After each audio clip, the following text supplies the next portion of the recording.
Today on the show, we're going to talk about Activision Blizzard, and they wanted to sell. Let's go. Hello, Court. Hey, Matt. How's it going? I'm great. Yeah, you and your wrestling news today. Maddie with the wrestling. It's a big day, 2K22 fans. It was a huge... we had the biggest news in video game history, and we're going to talk more into it because a lot of people at the time when it all came out, they were like, oh, this is Shadow Drop, blah, blah, blah. It's looking like everybody in the whole world except the internet knew. Isn't that ironic? And the pundits and the insiders? Honestly, I think that's amazing for the first time ever. I think I'm glad it didn't leak. I'm glad that we all found it after the fact because from what we're hearing from this great article from Jeff Grubb here, they reached out to everybody. They needed to sell. So let's talk about it. This is coming over from GamesBeat and Jeff Grubb, and this is actually a very great article, so we'll put it in the description, guys. But let's go. Activision Blizzard leadership and key ownership wanted to sell and was shopping itself around. In early November, the company brought the proposition to Microsoft. Xbox began working on the deal immediately, and the details came together over the holidays. Now, the two companies have agreed to terms on an acquisition that will close by the end of Microsoft's fiscal 2023 in June of next year. But how did the industry get to this point? The answer that lies within the volatility of making AAA big budget games. Activision Blizzard's future was more uncertain than ever, not only because of the investigations into the alleged civil rights violations at the studios. Making massive blockbuster games was reaching an unsustainable level. While the publisher continues to have some of the biggest hits in the world, it has found it more challenging to commit resources to games outside of Call of Duty brand.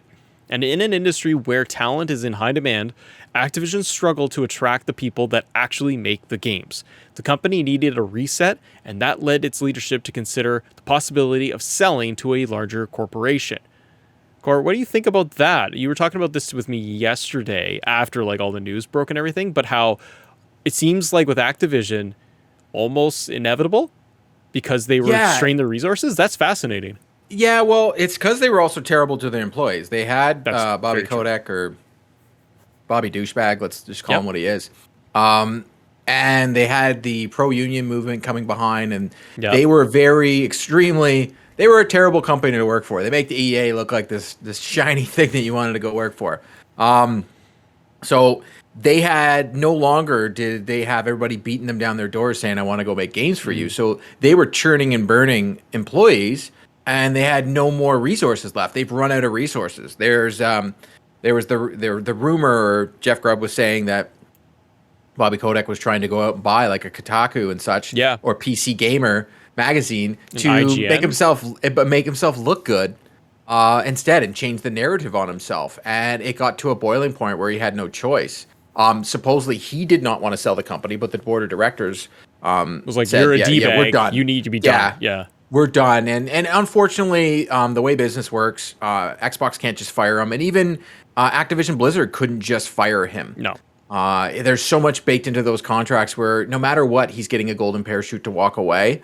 And it's so hard when they get to a certain level to get rid of these D-bags, unfortunately. It sucks. The good news is he will be gone. The bad news is he will get a lot of money to leave. But when you look at the positives from this acquisition, Microsoft hired people when they bought Bethesda. I can see the same thing happening with this acquisition. It's going to be a safer place for employees to work for. It will be a positive. I don't know about the whole union piece. If it happens, it happens. But so here's the here's the rest of the article from Jeff Grubb, though. It's explaining Activision tapped out Call of Duty and didn't know what to do next.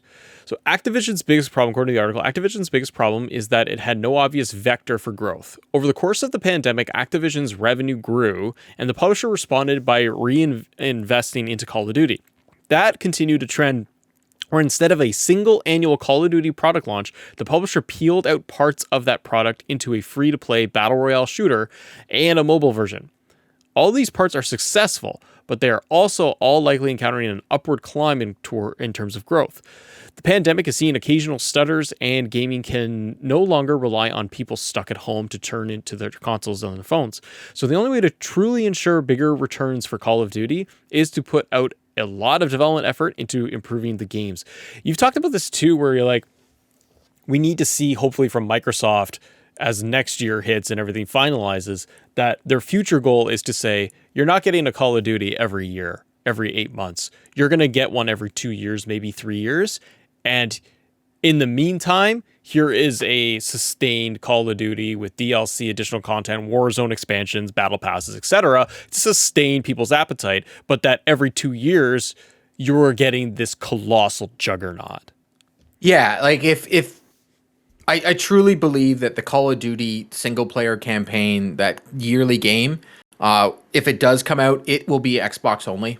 Until whatever contractual agreements are over with Sony. Yeah. But Warzone will be that game where everybody can play it. It'll be on every console, and they can continue to update it like they do with Fortnite. And then when they bring out these Call of Duty campaign games with a multiplayer, they can make sure they're good. Like everybody was saying about Vanguard, that the campaign is phenomenal, but the multiplayer itself is busted. And it seems like EA did the same with Battlefield, and it seems that they had no choice because Activision was relying so much on needing to put this game out, and they've lost the being innovative. They've lost bringing out, changing the game. They're literally just reskinning it, putting it out, changing the story. Here you go, here you go, here you go. Do you notice that with the Call of Duty games over the years too, that putting all this kind of in perspective now, the single player experience specifically got shorter, shorter, and shorter, and shorter. It may be negligible to us as like an hour, but if you look at regular campaigns probably back, and I could be wrong, but I feel like in Modern Warfare 2 or the other titles,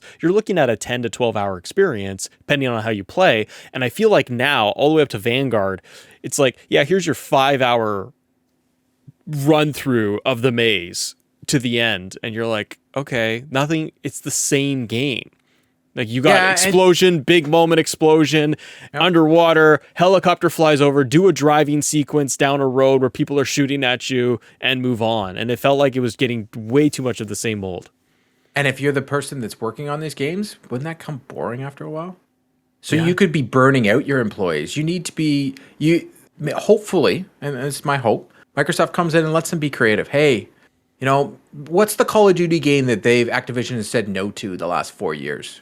Pitch me those. What do you want to make? You got Sledgehammer as well. Like what? And Treyarch, like you don't have to just say the two games are going to be exactly the same. Maybe you don't want to do Black Box. You could take the people from those 3 studios. Who wants to be the Call of Duty guys? You could pick one of them to be the Warzone guys, and one of them, you make us a Call of Duty when it's ready.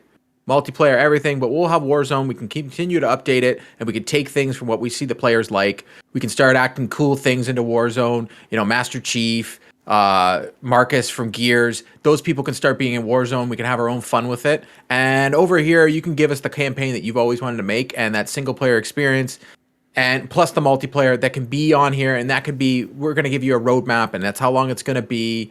And the people working on these games can start not being, I don't know. That's just to me, like if you're doing the same thing every day. So I want to see this as a good thing.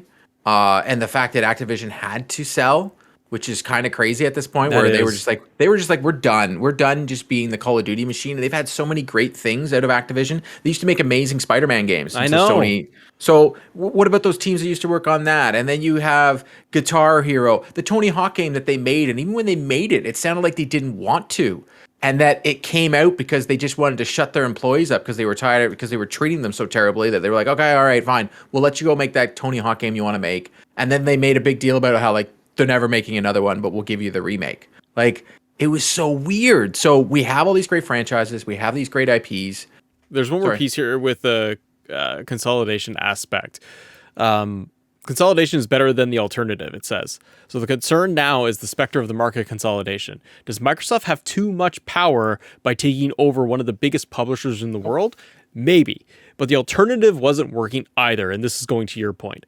Activision was independent, and it was known for treating employees poorly and its women and minority employees even worse. The glimmer of hope here is that Microsoft's alternative incentive structure of Game Pass with its subscription fee will unlock some of the creativity of developers that Activision smothered with annual Call of Duty releases. And I think this is also just kind of echoing your point of like, hopefully it means better environment for people, more creativity, and maybe work on something else other than Call of Duty. Look at that new leadership core that we saw from Microsoft Gaming. There's a lot of female representation. There's a lot of multiculturalism.